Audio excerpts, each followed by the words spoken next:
والسلام على رسول الله اللهم وفقنا لما تحب وترضى قدوميها بارلمان كدلك جمهورية سوماليلاند لبدا قدومية كحجانا بارلمان جمهورية سوماليلاند اللي قصوا دورتين دمان قبل دلك أردن صحافة حوغية بجد بارلمان شغالها بارلمان لطلياش بارلمان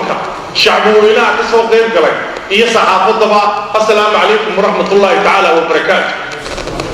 بعد السلام مركوه الرئيسة وحرمها الله يا إلهي سبحانه وتعالى إلهي من النولي إله إسلام من نقدري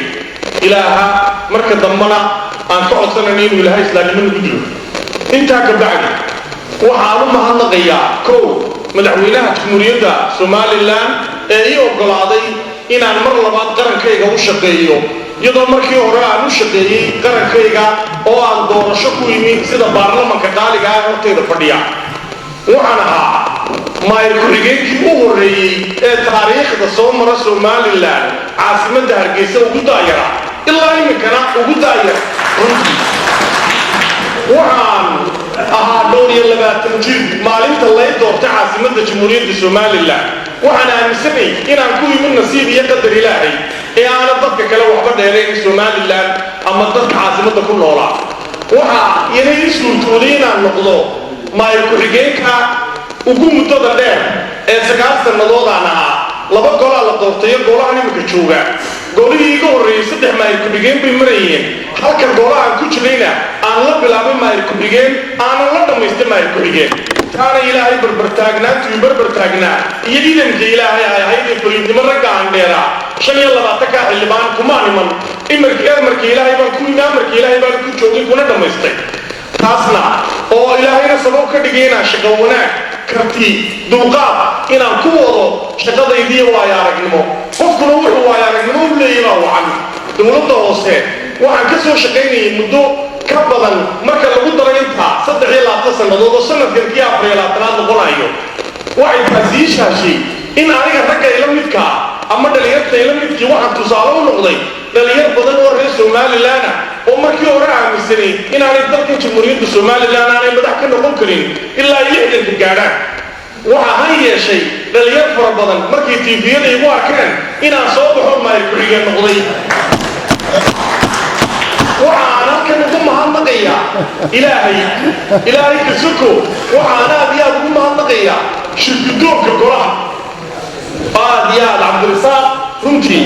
shakhsiyaad wanaagsan oo Cabdirasaaq waxa la igu yiri barigii dhaweyd oo adiga Cabdirasaaq ka walaaleeyay maxaad meesha ka dooniyo wardaarta ka hormay baan daanta kadib bidoomiye isbaadaas igu baariyay daanta ka hormay isla waqti la daariyay xildhibaanadana waxaa leeyahay xildhibaano qaaliyatiin mucaarad iyo muxaafid xildhibaano sharaf labaatiin waxaa noqday shakhsigii u horeeyay ugu soo dhiirraday iyadoo madaxweynaha Jamhuuriyadda Somaliland xiriirka baarlamaanka iyo dawladda uu kor u qaaday ayaa waxa la magacaabay 16 bisha daraad baa loo wareegay xilka shalayna waxaan horeyni guddida qaaliga ee hoggaamiye mudane xildhibaan Mustafa iyo sheekh way joogaan rag badan Axmed joogo raggaas kaara joogo ee abiibo maqan iyo xasanba guddidaas oo aad ugu mahadnaqayo waxa halkan iga muuqda wajiyo badan oo saaxiibnay waxa ii muuqda rag badan oo xildhibaana oo meelo far badan wax iskaga wadanay waxa ii muuqda xildhibaano nasiib u yeeshay inay xildhibaan noqdaan ilaahayna soo saaray waxa leeyahay xildhibaanada Jamhuuriyadda Somaliland oo baa idin mahadnaqaysa waxaanu leenahay si fiican baa ugu wadaan dalka si fiican baa u hogaaminaysaan 5 sannadood waynu wada joogi doonaa xubintan la geeyay gudoomiye ku-xigeenka komishinkuna waa komishin 5 sannadood waxaan u mahadnaqayaa sidaan idin sheegay madaxweynaha ay gartayna 5 sano soo socda ku shaqeeyo ragiyo waa la qabaa codsiga nin baa yiri maadkeer xishooday igu codeeyo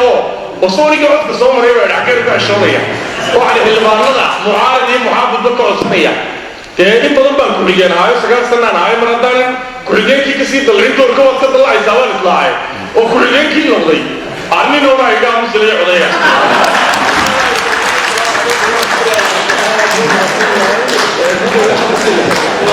هذا